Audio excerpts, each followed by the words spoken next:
Thank you, man. You know I ain't want you to play too much, because if they want to see you play, we about to let them know where to go check you out, the discography and all of that kind of stuff. We can't be wasting all your time playing here, and we ain't paying them either. We glad you did that. So tell us your name, sir. My name is Alan Mcgrier. Alan Mcgrier, welcome to the basement, man. Thank you. Good to be here. That's BASSMINT. We also like to welcome all of those people to watch this around the world in over 225 countries and territories. We like to thank y'all for watching this, and we also like to thank the people that come and hang out with us here in the basement, and I want to introduce them before we get started. And so on my fret hand side, we got with us, tell us your name. Chris Willis. Chris Willis. Detroit bass player, don't have no bass. And your name? Cynthia Willis. Well, I'm gonna just put y'all in the picture together since y'all married, and both of y'all play bass, and neither one of y'all got no basses with y'all today. Just had to be here in support today. So thank you for coming. That's why I came. That's what we do. Thank you for what coming. What you just said. What he said. Thank you, and on my thumping and plucking side, we got. Tell us your name, sir. Billy Payton. Billy Payton, another Detroit bass player, residing right here in Inkster. That's what a basement is, for some people don't know. It's in Inkster, Michigan, a suburb of Detroit. And Reggie is leaving all in the middle of the interview. Because that's how we do, man. We keep it ghetto up in the basement. Gully, man. We keep it ghetto. We keep it real, 100%. We will wait. The orange man. Because we got somebody else just walking in. Thank you. So, Reg, you want to sit back where you were sitting at? And I don't know how I can edit this, but I don't think I'm going to be able to edit this. So tell us your name. Reginald Canty. Excuse me. Another Detroit bass player, also the owner of the basement, and neither one of y'all ain't got no basses in y'all. What's this? I got basses in the corner right there. That's all me. Okay, all three of those is yours. Okay. And another one hiding in the back. All right. Okay. Cool. All these basses with no basses. All right. Oh my goodness. And tell us your name, sir. Don Max. Another Detroit bass player who resides in Westland. I know he lives in Westland. Wait, you don't live there no more? No. So I won't be following you home today, right? We leave the basement, we go home, and he be right in front of me making the same turns. I'm like, this dude gonna think I'm following him. Thanks for coming out the basement, Don. Also hanging out with us in the basement. Tell us your name. William B. Pope II, Pope Star, Pope Alicious, Pope Matic, Pope Not, all them popes. Pope Patron, Pope Metropolis. Welcome back to the basement. Well, thank you so much. Thank for coming out. He been here more than 7 times. Yeah, I've been here past more than 7. Yeah, man. You I thought that in around 2030 was Pope. Seriously. I had to make it. Thank you for coming out, all you bass players, and thank you guys again for watching Detroit Bass Players in the Basement. And we interviewing this, to me, is a legendary bass player. Yes. From way back in the day. He was playing with the legendary Teena Marie and the legendary Rick James, and that's just to name a few. We're gonna get into that in a minute. But you know, my first question I always like to ask is, when did you start playing the bass and why? Let me see. I must have been about 14, 15. Trumpet was my first instrument. And I noticed playing local gigs that the horn players, we had to stay near the microphone. And the guitar and the bass player, they was all at the edge of the stage having all kind of fun and whatnot. I said, that's what I want to do. Plus, I had met the Jamersons. I went to Noble. I transferred from Hutchins in the ghetto, off of 12th and Blaine, to Noble, which is like a slightly more sophisticated neighborhood, you know, with more upwardly mobile black people. And the Jamersons happened to be one of those families. And so while I was playing trumpet in the Noble Orchestra, I met James Jamerson Jr., who I didn't know who his dad was. You know, we was just kids. He's just another knucklehead in the band. And one day we had a talent show, and some of the parents and the teachers got to play in the band, got up and played during the talent show. And our instructor was Maurice Davis, the Road Runner. He was a trumpet player on a lot of Motown records. I think that's him doing all that Temptation stuff, you know, the da da da, all that stuff. I think he's doing a lot of that. And so him and James Jamerson Sr. and our shop teacher, Mr. Green, they got on the stage and they turned it out. I mean, you know, everybody went home and practiced that. But they jammed. And I said, yeah, I'll get to this bass thing a little bit more. So we graduated from Noble and went to McKenzie.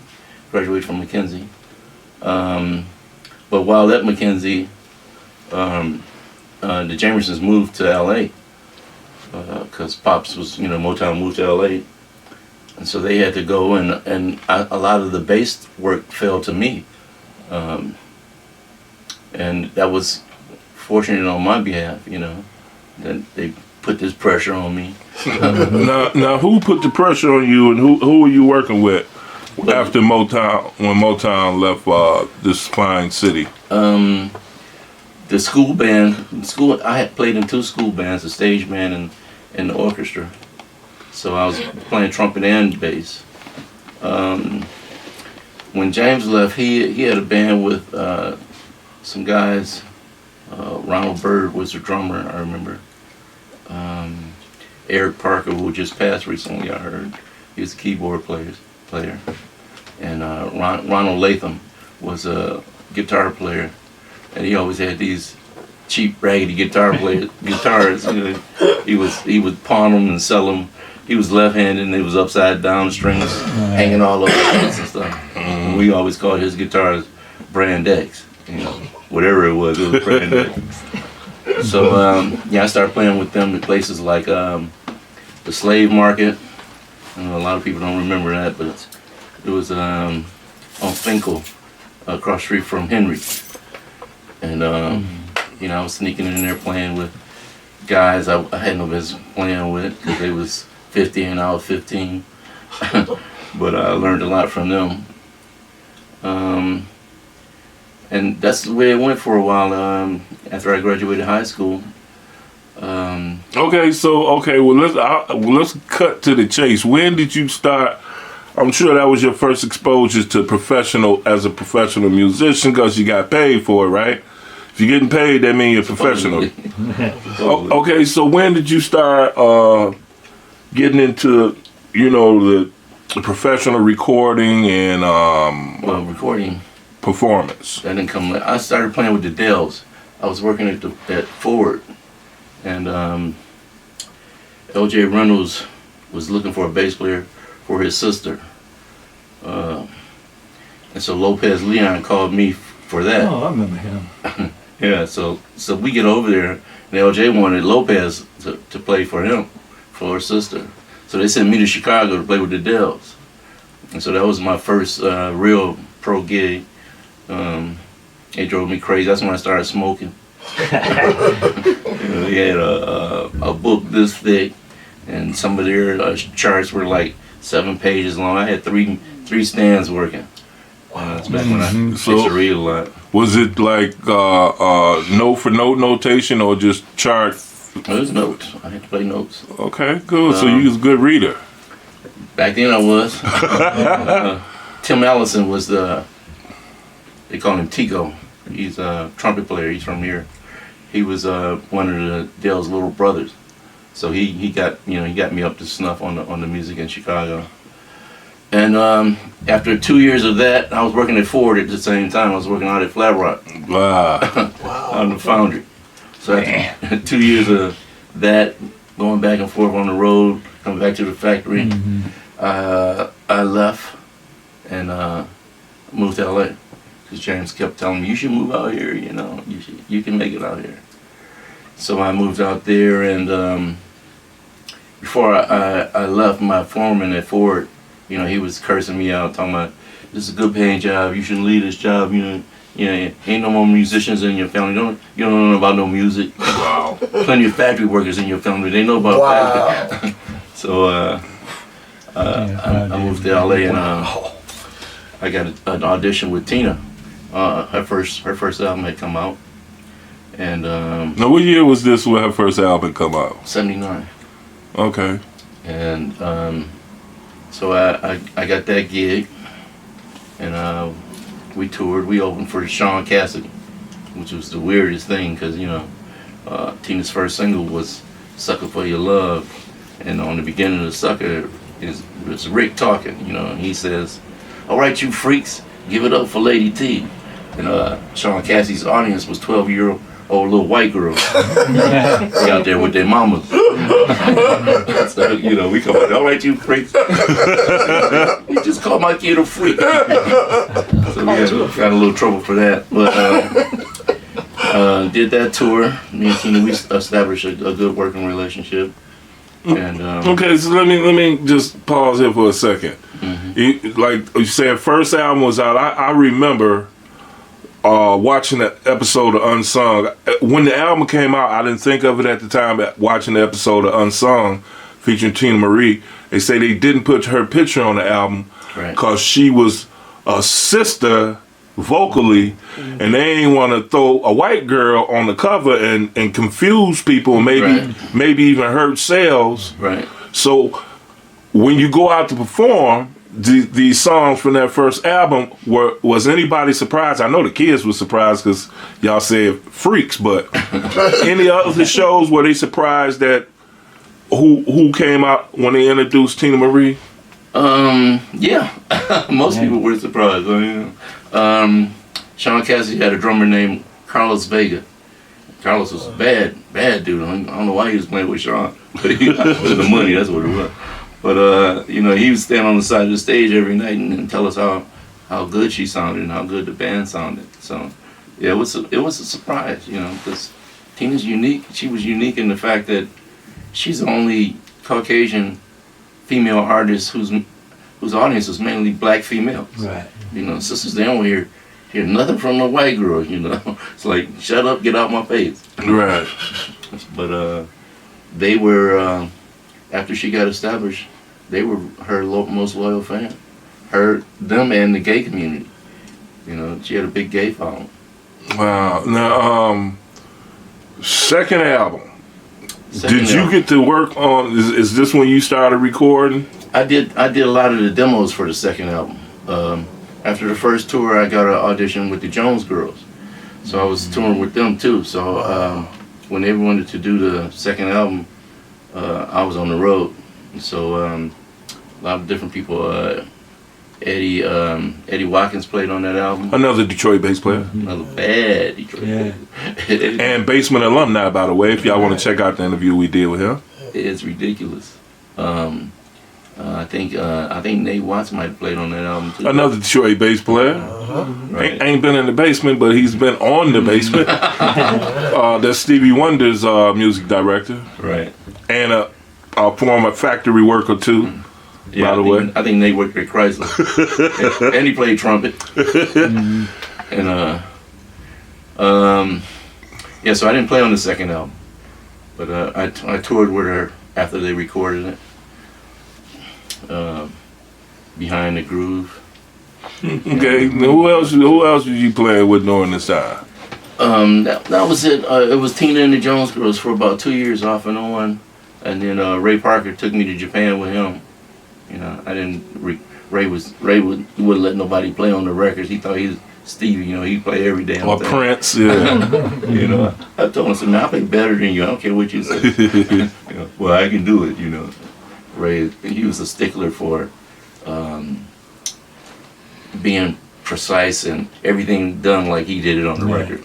If you want something done, do it yourself, right? So that was it. 81, 82. At the end of 82, me and Teena kind of went our separate ways. We had our differences. You know, we had before that, Square Biz came out. That's right. We did Square Biz in 81. Now, who's playing on that record? Me. I played bass and some keys. Some of the guys from Ozone. That's another group you played with, right? No, I didn't play with them. I just wrote a song for them and co-produced one of their albums. Okay, so They have a great bass player by the name of Charles Glenn. oh, okay. Charles is bad. I think he's out of Nashville. Now, Square Biz, man, that is one of the funkiest bass lines, along with the rest of them. You know, people, we can go back and forth all day on what's the funkiest thumping bass lines. That was some awesome stuff. So, how you come up with that, man? I got to know how you come up with Square Biz. I mean, she said, remember we had done a date somewhere, and she went back to LA, and I was here in Detroit. And she told me, well, you know, come on back out so we can start working on songs for the next album. And I said, well, you know, I'll be out there. I gotta hang with my family for a while, get my vibe right. And she said, really? I said, Square Biz. She said, you always say that. I said, that's what we say in Detroit. Right. You know, she said, we're gonna write a song called Square Biz. Wow. That's how Square Biz came to be. So you That's all right. so you had to come with it on the bass line, right? Yeah, you know. Hey, Now, do you remember any of that bass line? do I remember it? How to play it, yeah. Because some people don't remember their own stuff.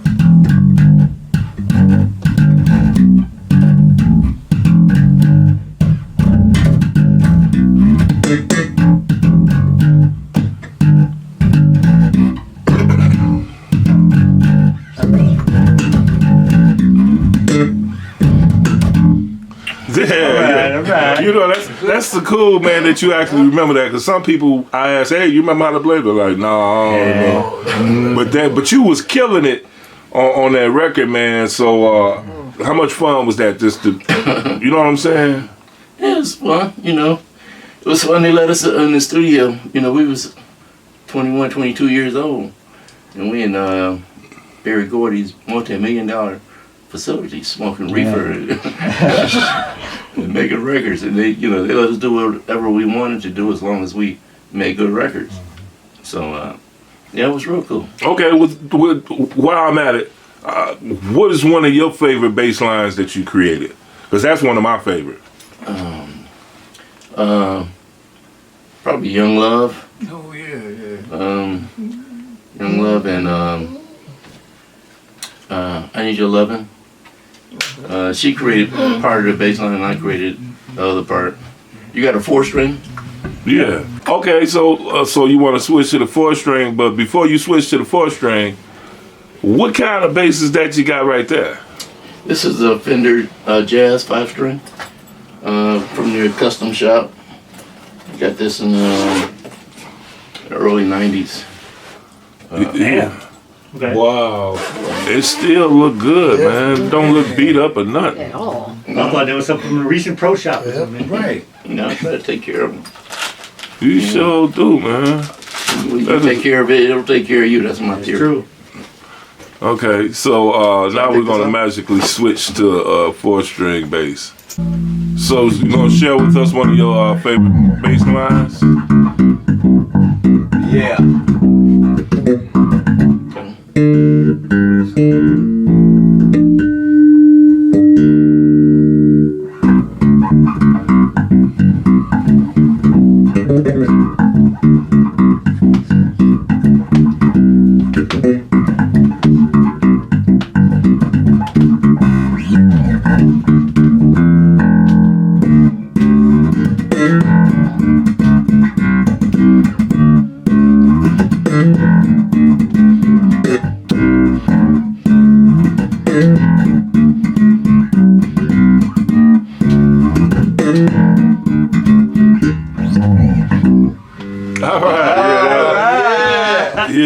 The stanker. Man, some of the, I mean, I'm serious. You got some smooth bass lines, man. When I think about them, I mean, you work with the Mary Jane girls too, right? Oh, wow. You do any of their recordings all night?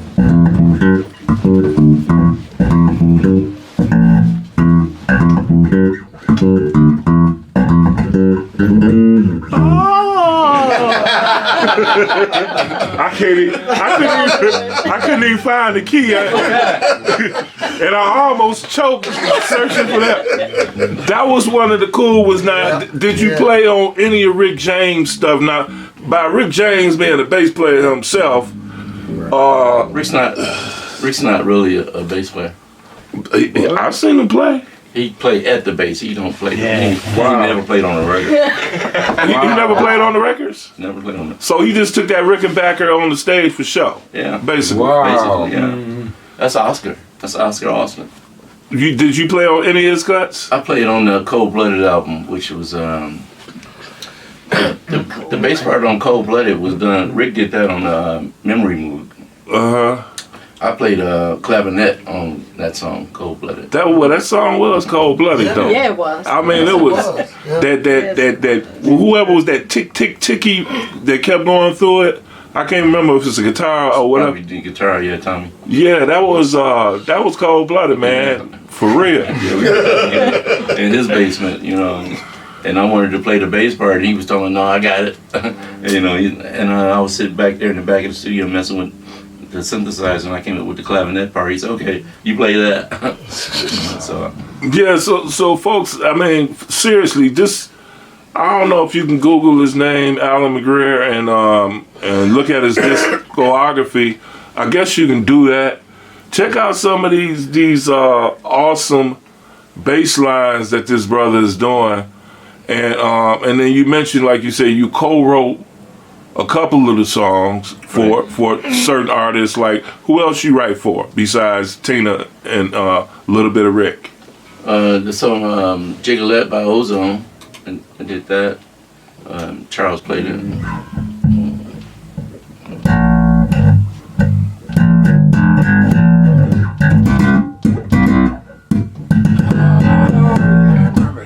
Oh my goodness.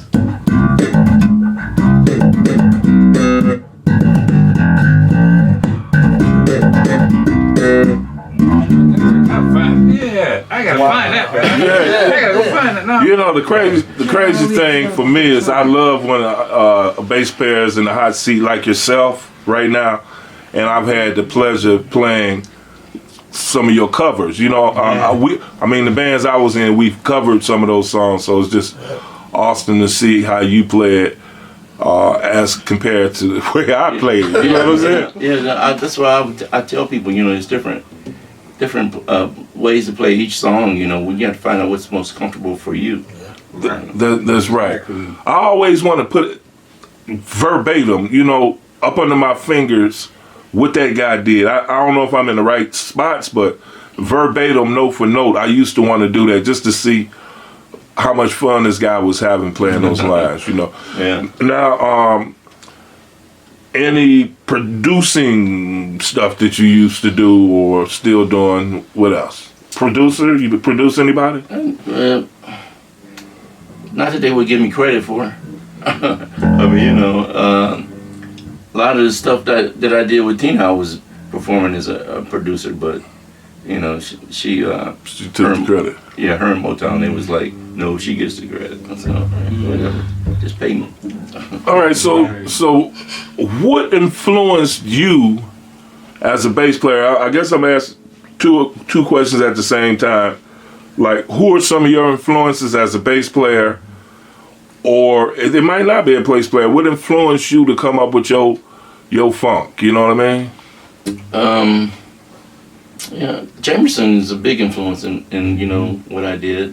You know, he taught me you know, find the groove first. You know, put the groove, lay the groove, and then if you can find some extra spaces to throw something in, just don't get in the way. You know, you can play stuff, but just don't get in the way with what's basically happening. But first find that groove and lay that down. and then find where you can add your little flavor in. Any other influences? Roderick Peanut Chandler. Yeah. A lot of people don't know about Peanut. Yeah, I know. Yeah. Peanut was like, Peanut wanted to date one of my sisters. So I told him, I said, you gotta show me some bass shit. you ain't dating nobody. Yeah, his name come up a few times down here. Yeah, Peanut was good. Of course, Byron Miller, you know, everybody listens to the B. All these Detroit bass players were influences to you. Yeah. And Stanley Clark, you know, a little bit from there. You know, we all take a little bit from each other. Yeah, that's true. Byron, for those who don't know, Detroit bass player was playing with George Duke and had that killer song "Reach For It," which is like really one of the only bass solo songs still. Yeah. You know, in the R&B world. Right. You know, so those are influences. And how about, you know, since you've been playing for how many years you think? 40 years yet? 45? Well, yeah, about 45 now. You think, who are some of your favorite bass players? Because you know the bass has come a long way, right? What you think about the evolution of the bass guitar? You started with a 5, now you playing a 4, but you know, as the bass has evolved and amplification has evolved, we don't have to carry those big old amps no more. What do you think about the evolution of the bass guitar? And who are some of those bass players that you like, wow, you know? Evolution, you know, Chambers. Another Detroit bass player, Right. Paul Chambers. Can't help it.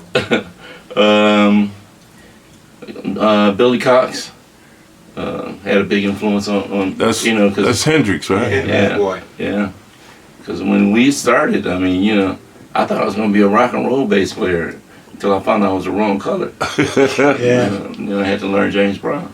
But I listened to everything. You know, that's the way Detroit was. You know, we were very fortunate to grow up when we did. There's so many of us. Yeah. You know, we had each other to feed off of, and it was a healthy competition. It wasn't, I'm better than you. You just no, bring your game up, you know. The bands would show up to our gigs, and I had a band called QT Hush in Detroit, and we eventually cut a record. I remember that. Yeah. But the guys in Energy, you remember them? I remember Energy. Yeah. And all those other bands, Ricky Rouse and all those guys, they would show up at your gig and be at the front of the stage, and if you wasn't up to par, they would, you know, go back shit. Yeah. But they weren't putting you down. They was telling you to bring your game up. And you know, Ben Atkins. Yeah. When I first moved to L.A., that's where I stayed. That's where I got Teena's gig from, because this guy came over and offered it to Ben, and Ben said no, send to Ella. And so, you know, that's how that came up. You never know what's going to happen, how your life is going to unfold. I mean, I got that gig on a humble, you know, because he didn't want to do it, and that led to all the other gigs. So, I mean, I wasn't even supposed to be staying there. I was supposed to be staying at Jamerson's apartment, but he was on the road somewhere. So all those guys came and got me and said, you stay here with us. And that's how that happened. That's how it was then, right? Yeah. Even though they still doing that too, by the way. I know some guys, young cats, from Detroit, been in here in the basement, and they go to L.A. and 20 years from now, hopefully we can get them back in the basement and tell that story. It's the same thing. One for I know for a fact, his name is Corey Tramatelli. Oh yeah, Corey. He went to L.A. and I see him on TV all the time now, backing up certain people. Right. So speaking of these today bass players, who wow you on the bass Today, you think? Yeah, I like Brandon Rose. another Detroit bass player. You know, Brandon kicks ass, and of course Marcus. I met Marcus in the gym. We had done. I had put a bass line down for Cheryl Lynn's song "Shake It Up Tonight," and Ray Parker didn't give me my credits, And Marcus was on the album too, so everybody thought it was Marcus. So I saw him in the gym. I went over to him and I tapped him on the shoulder. I said, "You ain't getting credit for a song I played on." He looked at me. He said, "Who the fuck are you?" and I told him, and he was familiar with Square Biz, so we dapped and we've been cool ever since. Yeah. I love Marcus's playing. I like some of the stuff Michelle and Dago Cello has done. Yeah, buddy. Just various people. Okay, now, I ain't want to keep you. You know that, right? Mm-hmm. But this man from Detroit lives in LA. He was in town for a family visit. It just happened to coincide with our annual Detroit bass players photo shoot in front of Motown, right? So he just happened to come up there. Well, it's on the week that he at home. Let me go on up there, standing over there in the corner, and somebody said, "There go Alan Greer." I was like, "Where?" And they showed me you. Mcgrier. Alan Mcgrier. And I was like, "Where?" And I know your name because I see you on Facebook all the time. Talking about things that's on your mind and everything. Be dogging out Trump. Yeah, that'd be cracking me up, man. We ain't gonna get into all that. You be dogging. But what you call it? Number 45, orange, Hairdo. yeah, orange hairdo, all kinds of stuff. Cheeto. Yeah, Cheetos. But so I should know your name, Alan Mcgrier. But you know what? I thought it was awesome to see you at the photo shoot. Thanks for coming out, man. Making it just a little better. We just had somebody else walk in, folks. Tell us your name. Tim Blackman. Another Detroit bass player. What's up, man? Speaking of the photo shoot, how come you ain't bring the drone, bruh? Oh man, I had a show. I was trying to get out there though. That's the bad thing about these photo shoots. But it's the good thing that all the brothers got, all the bass players, brothers and sisters that got gigs and can't make it. I'd rather for them to be on that gig than the photo shoot, Well, so we see who ain't gigging.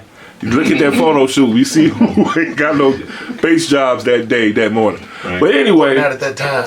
But yeah, at that time, because Pope went off to go do about 2 or 3 gigs. I know he lazy bum only play with like 20 bands. Thank you.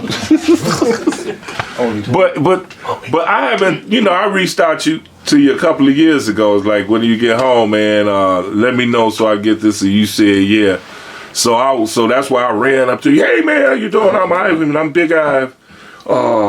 You in town? How long you gonna be here? You said, I'll be here Thursday. I was like, well, we're gonna do a short notice basement if it's okay with you. And I thank you for allowing this to happen today. And you see, we got love for y'all. These bass players showing up. And love for y'all. We want to learn from the legends and stuff like that, and not just the people. I'm a name dropper on this show because I want people to know the work that you did, and then some people only recognize like the artist, like Teena Marie.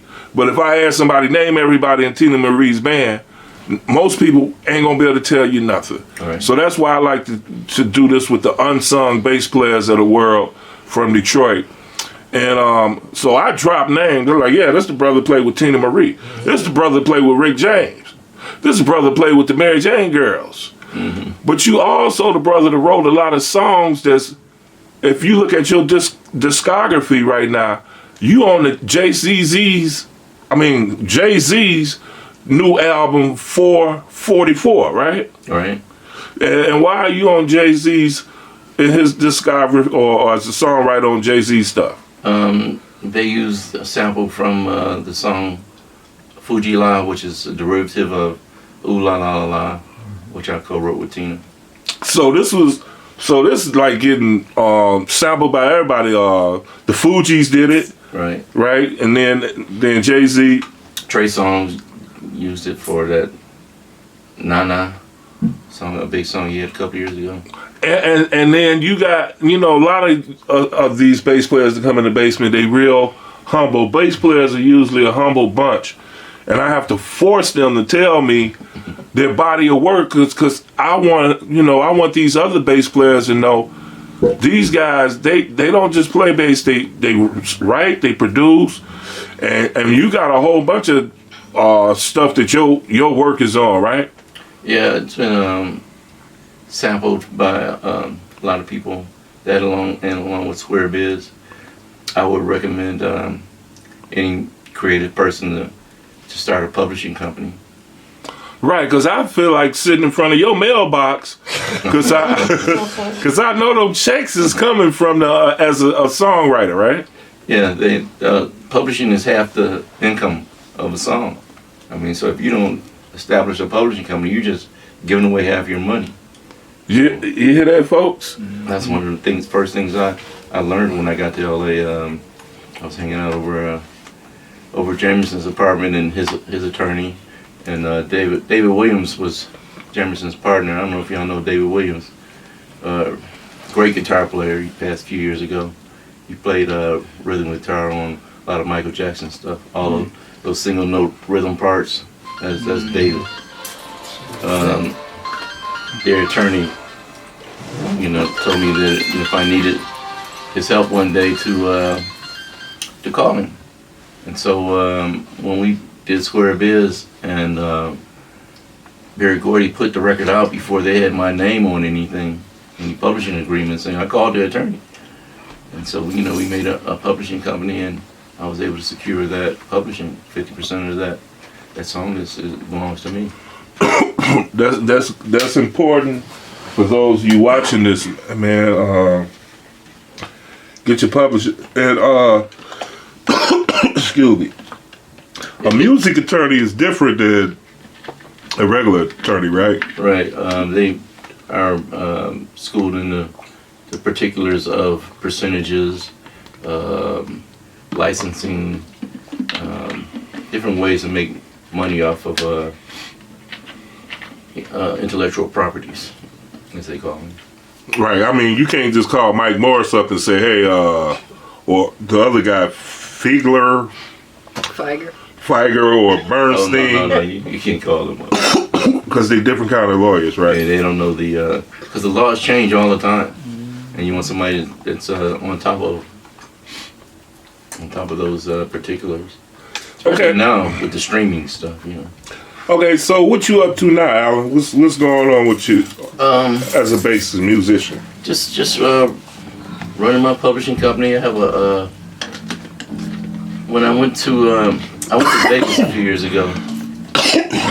The Rick's band, they asked me to come to Vegas, and they wanted to restart Stone City Band.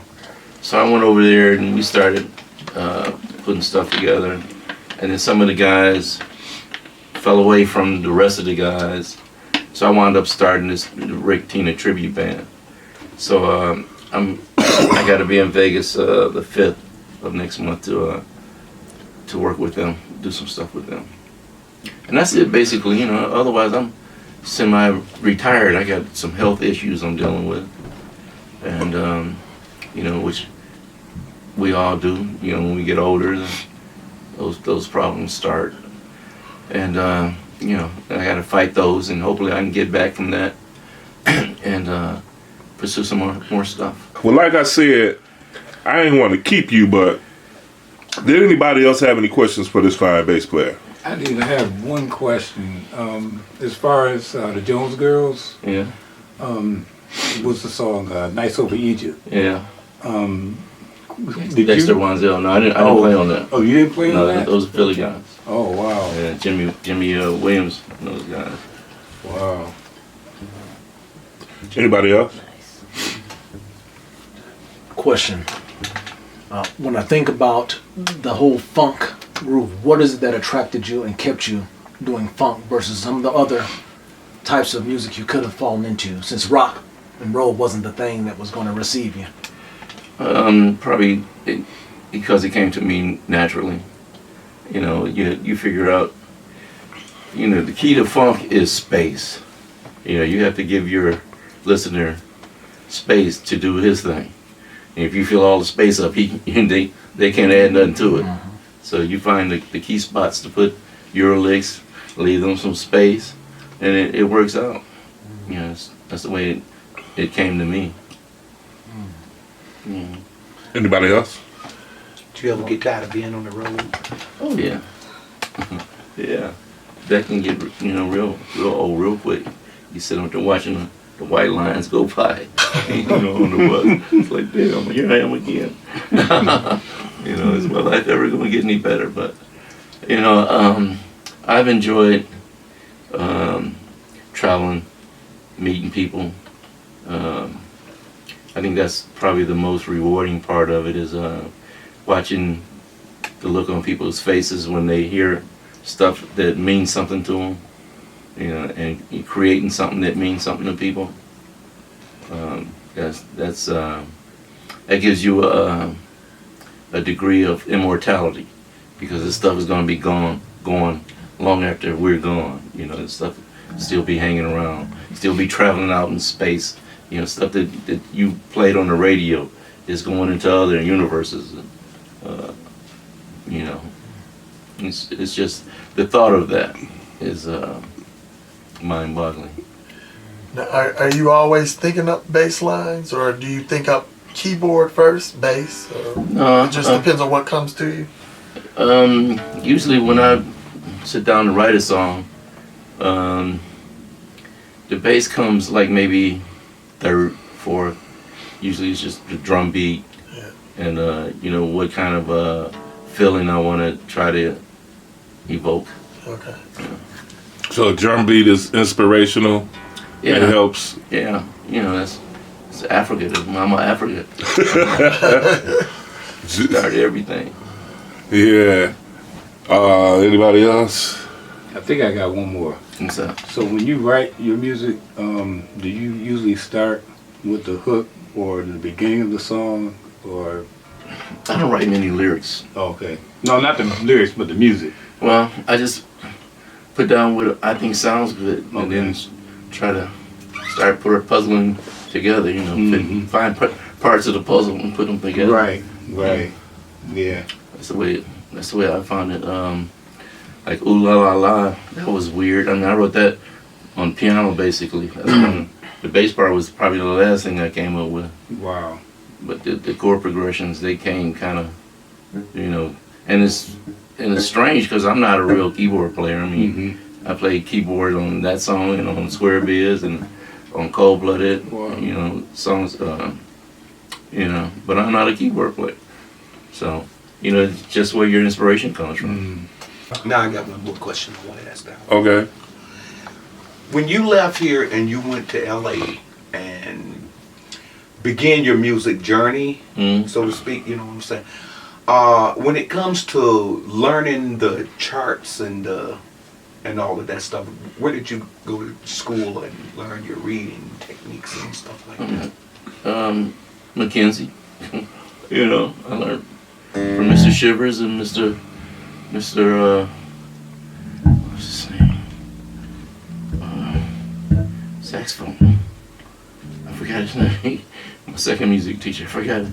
But school, and get books. He step out on his own, bro. Right. Get out there and get those books and learn how to read. Okay, well, somebody might ask, hey, Bass. yeah, you can move that bass back a little bit. Somebody might ask, well, we know with the 5-string what you was playing, but what is that you playing right now? This is a 4-string. This is a Marcus Miller's new bass. The Marcus Miller side 4-string. Is that yours? No. It's not yours, cause that's the one we're gonna be giving away this. We're gonna be giving that away this winter to some lucky, youthful, deserving person. Yeah, well, I said youthful, and he's like, dang. But yeah, somebody. Hopefully, we get a recipient that needs a bass, don't have a bass, or he's playing a. playing a guitar with 2 strings cut off because he can't afford a bass. And when you do get this bass, don't think it's gonna sound like that, because that's him playing it. You're gonna have to work at it. So we also giving away some free lessons as well. So we're giving away this bass amplifier, Fender bass, Rumble, I think it is, amplifier, and we're gonna be giving away. We're also gonna be giving away some lessons, blocks of 10 lessons, 10 one-hour lessons as a scholarship. So I'm glad they got to hear this bass. It's like, well, what does it sound like? You just got to hear it. Sounds great. Clear.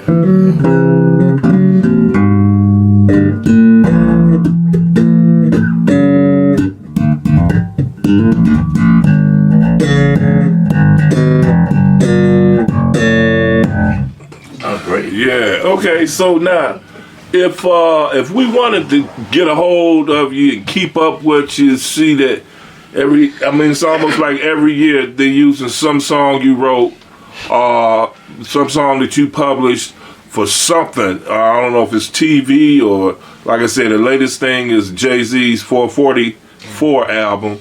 But there's so many people use songs you wrote. So if we want to keep up with you, see what you're doing, how can we do that, you know? I don't know. I guess like you looked up on Discogs. Yeah. If we want to talk to you, ask you some questions that we might have neglected to ask you today. Reach me on email. You got any social media? Facebook. Yeah. So on Facebook, we look up Alan Mcgrier. Alan Mcgrier, yeah. On Facebook. And then you can friend us. You still got room for friends on there? I got a couple of spaces. Yeah. You know, Facebook cuts you off at 5,000 or so. Yeah, I know. So you got a Twitter, Instagram, None of that, no. Snapchat. Nah. Snapchat's for the kids.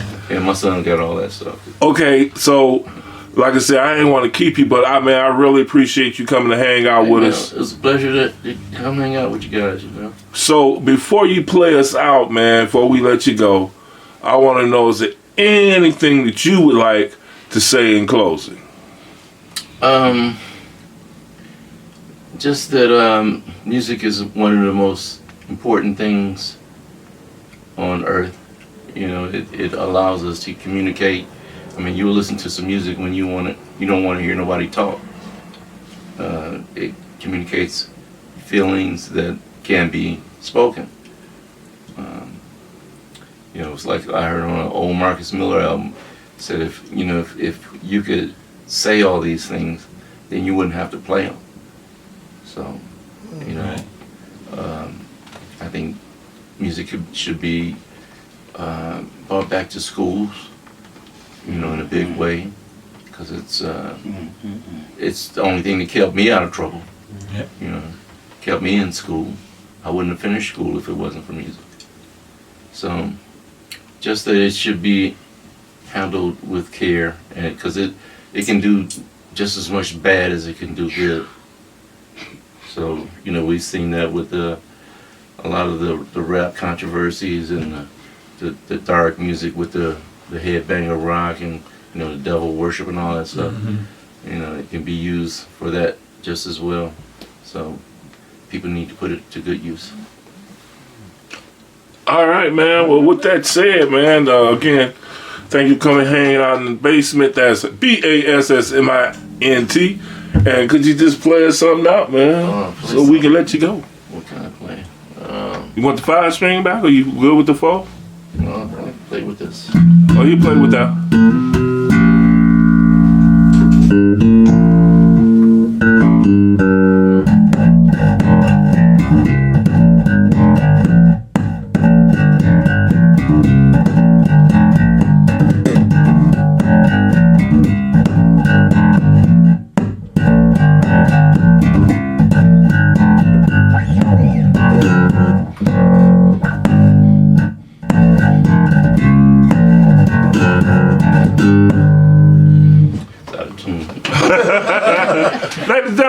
son, Mcgrier. Give him a good hand.